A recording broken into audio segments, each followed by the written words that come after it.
इस वीडियो में हम लोग डिस्कस करने वाले हैं how to file the monthly GST return. जी हाँ, तो अगर मंथली बेसिस पे अगर आपने ऑप्शन सेलेक्ट किया हुआ है तो जीएसटी रिटर्न कैसे फाइल करनी रहती है, क्या ड्यू डेट्स रहती है, जीएसटी 1 3 कैसे फाइल होगी, B2B B2C का डेटा कैसे डलेगा HSN कोड के साथ में, अगर लेट फाइलिंग करोगे तो यहाँ पे क्या पेनल्टी आपको पे करनी पड़ सकती है। तो ये सारी जानकारी देने वाला हूँ इस वीडियो के अंदर, तो प्लीज यहाँ पे पूरा वीडियो जरूर देखिएगा। स्टार्ट करने से पहले बताना चाहूंगा, अगर आप प्रैक्टिकली टैक्स प्लानिंग और ITF फाइलिंग सीखना चाहते हैं, check out our master class, link in the description box. और जल्दी जीएसटी के ऊपर भी हमारा कोर्स यहाँ पे लाइव होने वाला है। तो देखो, अगर मैं ड्यू डेट्स की बात करूँ, लेट फीस की बात करूँ, GSTR 1 की नॉर्मली मंथली फाइलिंग की जो ड्यू डेट रहती है वो हमेशा 11 तारीख रहती है और 3B की जो है 20 तारीख रहती है।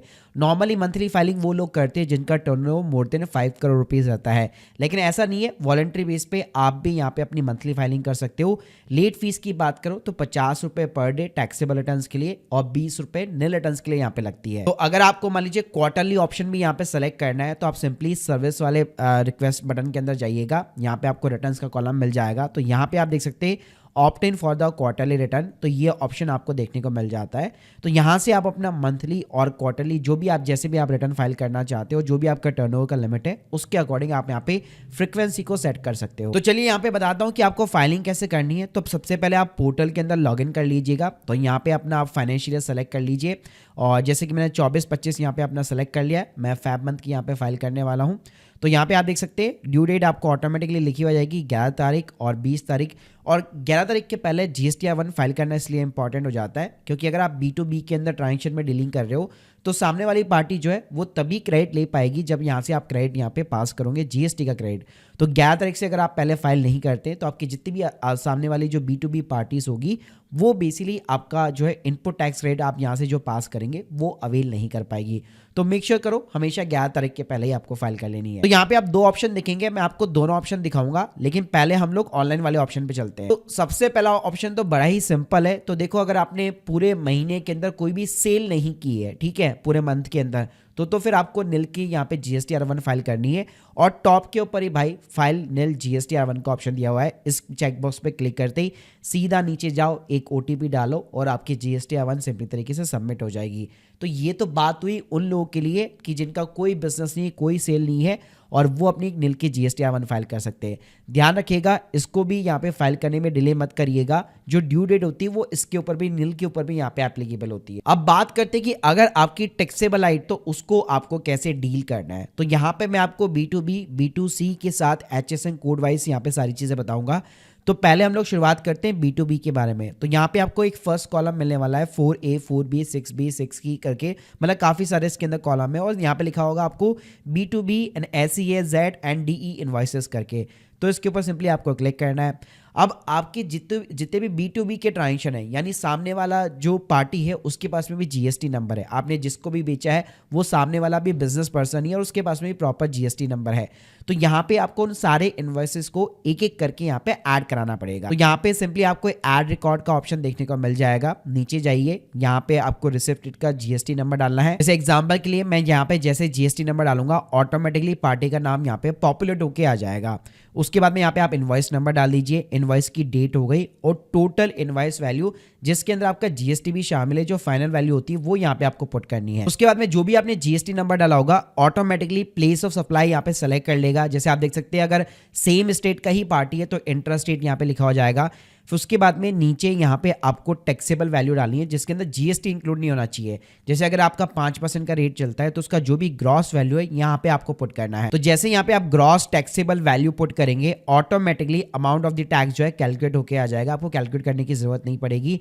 तो यहाँ पे आपका टोटल जो है फाइनल टोटल इनवॉइस वैल्यू हो गया, यहाँ पे ग्रॉस वैल्यू आ गई और यहाँ पे जितना भी परसेंटेज का जो GST का टैक्स है वो सिंपली तरीके से कैलकुलेट करके आ गया। आप कुछ नहीं करना, यहाँ पे आप सिंपली सेव करा देंगे तो ये एज ए रेगुलर जो है B2B इनवॉइस आपका सेव हो जाएगा। जैसे आप बैक भी जाएंगे तो आप देख सकते हैं स्क्रीन के सामने प्रॉपर तरीके से एक पार्टी के अगेंस्ट में यहाँ पे एक इनवॉइस सिंपली तरीके से सेव हो चुका है। ऐसे अगर मान लीजिए आपके पास में 5 इनवॉइस है, 10 इनवॉइस है, तो 1 by 1 करके आप अपना B2B का डेटा इस तरीके से यहाँ पे सिंपली तरीके से इंसर्ट कर सकते हो। ये तो बात हो गई कि एक इनवॉइस है या फिर मुश्किल से 10 या या 15 इनवॉइसेस है तो आप आराम से 1 बाय 1 करके पुट कर सकते हो। लेकिन मान लो आपके पास में 50 इनवॉइस है, 100 इनवॉइस है, तो यहाँ पे आप यहाँ पे ऑफिशियल एक सॉफ्टवेयर को यूज में ले सकते हो। तो उसकी प्रोसेसिंग कैसी होती है आगे जाके बताऊंगा। चलो अब हम लोग B2C के ऊपर चलते हैं। तो देखो B2C के अंदर आपको ये जो 7 नंबर वाला कॉलम है वो फिलअप करना पड़ता है, जहां पे कोई भी आपको 1 बाय 1 इनवॉइस की डिटेल्स देने की जरूरत नहीं है।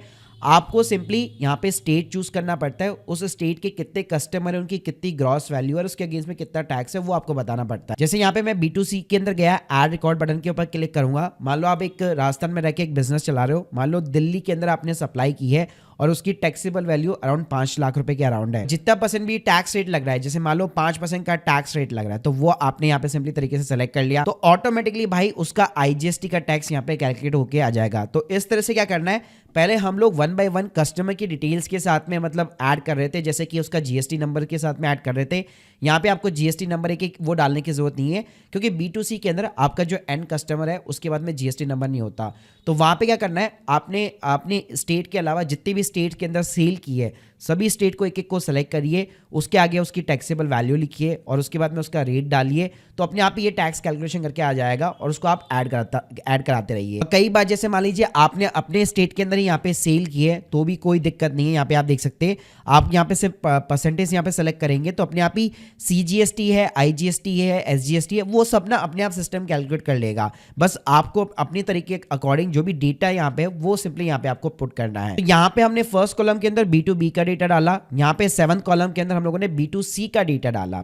अब देखिए अगर B2C के अंदर अगर लार्ज इनवॉइस है अबाउ देन 1 लाख रुपीज है, वो भी इंट्रा स्टेट के अंदर, तो आप ये 5th वाले कॉलम के अंदर यहाँ पे इंसर्ट कर सकते हो। और यहाँ पे भी यार ऑलमोस्ट वही तरीका सेम रहेगा। आपको ना स्टेट यहाँ पे सेलेक्ट करना है, इनवॉइस नंबर, इनवॉइस की डेट, टोटल इनवॉइस वैल्यू हो गई और आइटम की डिटेल्स, यानी जो भी परसेंटेज है आपका GST का, वहां पे आपको ग्रॉस टैक्सेबल वैल्यू डालनी है। यहाँ पे फर्स्ट कॉलम में आपने B2B डाला, फिर B2C डाला, फिर जो लार्ज इनवॉइस है वो आपने यहाँ पे पुट कर दिया। फिर अगर आप कोई एक्सपोर्ट के इनवॉइस है जहाँ पे मान लो आपका GST तो नहीं लग रहा लेकिन आपने एक्सपोर्ट कर रखा है, तो उन इनवॉइस को आपको 6A के अंदर यहाँ पे पुट करना है। अब यहाँ पे कैसे पुट होता है उसके ऊपर मैं एक सेपरेट वीडियो बना दूंगा, क्योंकि एक बड़ा डिटेल वीडियो हो जाएगा इसके ऊपर, जो मैं आपको एक सेपरेट तरीके से बताऊंगा। अब हम लोगों ने B2B और B2C का डेटा डाल दिया। अब क्या करना है, जो जितनी भी चीजें हैं उसकी हमें एक HSN वाइज यहाँ पे समरी डालनी पड़ेगी। अब HSN वाइज समरी के अंदर क्या होता है, आपने जो भी डेटा डाला है, जैसे मैंने मान लीजिए B2B के अंदर 1 इनवॉइस डाला या 10 इनवॉइस डाले, या B2C के अंदर जो भी इनवॉइसेस डाले हैं, तो जितनी भी टोटल वैल्यू है उसके अगेंस्ट में जो भी आपका प्रोडक्ट या जो भी आपका सर्विस है उसका HSN कोड यहाँ पे आपको पुट करना है। जैसे मान लीजिए आपकी टोटल B2B और B2C की जो सप्लाई है वो मान लीजिए 2 लाख रुपए की है, तो यहाँ पे मैं सिंपली जो है 2 लाख रुपीज का टैक्सेबल वैल्यू डाल दूंगा और उसके अगेंस्ट में मैंने HSN कोड डाल दिया।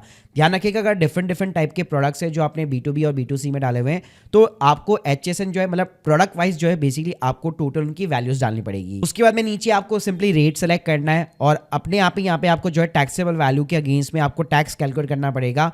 यहाँ पे जैसे मैं CGST और SGST के अंदर अपना टैक्स अमाउंट सिंपली तरीके से इंसर्ट कर दूंगा, क्योंकि मेरा प्रॉपर्ली सारा B2B सेम स्टेट के अंदर है। अगर यही चीज मान लीजिए अनदर स्टेट के अंदर होती IGST होता तो उसके अकॉर्डिंग मेरे को यहाँ पे अमाउंट इंसर्ट करना है। अब अगर आपने ये तीनों कॉलम फिलअप कर दिए, यानी अपना B2B का डेटा, B2C का डेटा और HSN wise summary simply insert कर दी है, तो यहाँ पे आप जनरेट समरी के ऊपर क्लिक करके आगे फर्दर जो है OTP के थ्रू प्रोसेस कर सकते हो।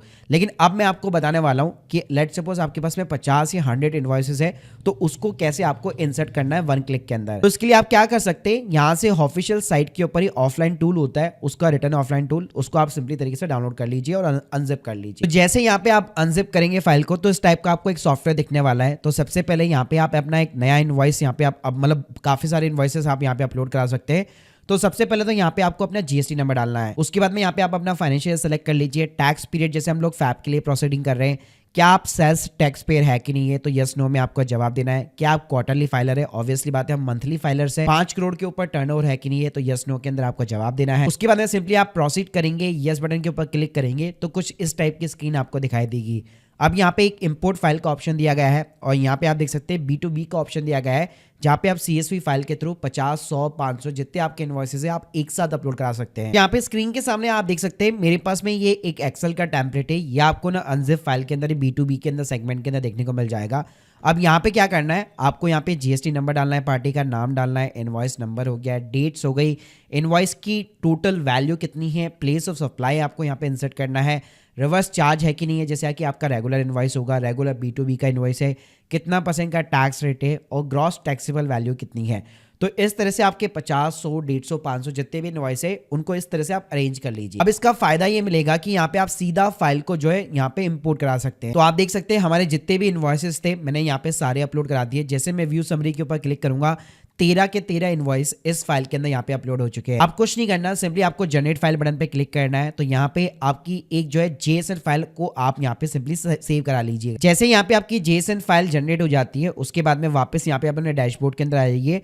पहले हम लोग ऑनलाइन मोड के अंदर गए थे, अब लोग हम ऑफलाइन के अंदर जाएंगे और इस JSON फाइल को यहाँ पे अपलोड करा देंगे। यहाँ पे आप देख सकते हैं जैसे JSON फाइल आपकी अपलोड हो जाती है पूरे 11, 12, 15, 500 जितने भी आपके इनवॉइसेस होंगे फ्रैक्शन ऑफ दिस सेकंड्स के अंदर यहाँ पे पोर्टल पे आपके अपलोड हो जाएंगे। जैसे आप जाएंगे वापस फैब मंथ के अंदर प्रिपेयर ऑनलाइन बटन पे क्लिक करेंगे, आप देख सकते हैं 13 के 13 इनवॉइसेस यहाँ पे अपलोड हो चुके हैं। तो पहले जहाँ पे आप 1 बाय 1 एक इनवॉइस पोर्टल के ऊपर अपलोड कर रहे थे, आप एक साथ मल्टीपल इनवॉइस को आराम से यहाँ पे अपलोड करा सकते हो। और B2C के अंदर आपको इतनी दिक्कत नहीं आएगी क्योंकि वहां पे आपको केवल स्टेट का सिलेक्शन करना है और सिर्फ अमाउंट डालना है। तो अगर ज्यादा इनवॉइस भी हुए तो आप आराम से क्लब करके यहाँ पे डाल सकते हो। उसके बाद में यहाँ पे सेम फंडा रहेगा, आप अपना HSN वाइज जो है समरी अपलोड कीजिए। जैसे मैंने ऑलरेडी यहाँ पे कर रखी है, टोटल टैक्सेबल वैल्यू डाली, परसेंटेज मैंने यहाँ पे सेलेक्ट किया टैक्स रेट का और उसके गेज में टैक्स का अमाउंट इंसर्ट कर दिया। अब लास्ट में यहाँ पे आप जनरेट सबमिट बटन के ऊपर क्लिक कर सकते हैं। ये सब कुछ आपको करने की जरूरत नहीं है, अगर सिर्फ 2-3 इनवॉइस है तो आप मैनुअली अपना अपलोड कराओ, कोई भी ये सॉफ्टवेयर वगैरह के थ्रू जाने की जरूरत नहीं पड़ेगी। उसके बाद में आप देख सकते हैं यहाँ पे फैब मंथ का मेरा जो है यहाँ पे रेडी हो चुका है। अब यहाँ पे मैं simply proceed to file and submit button पे क्लिक करूंगा। यहाँ पे एक बार मैं रिव्यू कर लूंगा कितना मेरा B2B है, B2C का जितना भी ग्रॉस वैल्यू है, जितने भी टैक्सेस वगैरह बन रहे हैं और क्या मैंने HSN वाइज समरी जो है मेरा यहाँ पे टोटल बैठ रहा है कि नहीं बैठ रहा है, मतलब उसके साथ ऊपर वाले के साथ में सिंपली तरीके से मैच करना चाहिए। तो यहाँ पे बस अब लास्ट में आप एक OTP डालिए और आपकी GSTR1 यहाँ पे सबमिट हो जाएगी। अब GSTR1 सबमिट करने के बाद में टाइम आता है हमारे पास में GSTR3B का, लेकिन इसके ऊपर मैं एक पूरा एक सेपरेट वीडियो अलग से बनाऊंगा। जैसे ही हमारा यहाँ पे इनपुट टैक्स क्रेडिट हमें यहाँ पे दिखने लगेगा तो यहाँ पे जल्दी आपको इसके ऊपर भी जो है मंथली जो रिटर्न्स फाइल होती है GSTR3B की वो कैसे फाइल होती है तो उसके ऊपर आपको एक जल्दी डिटेल वीडियो यहाँ पे मिल जाएगा। तो guys hope you like this video, please subscribe channel. अगर आप लोग की कोई भी डाउट्स है कमेंट बॉक्स के अंदर जरूर बताइए और आप चाहो तो हमारा कोर्स वगैरह भी एनरोल कर सकते हो या फिर हमसे सर्विस ले सकते हो। सारे सपोर्टेड लिंक मैंने डिस्क्रिप्शन बॉक्स में दे रखे हैं। Thank you guys, thank you very much.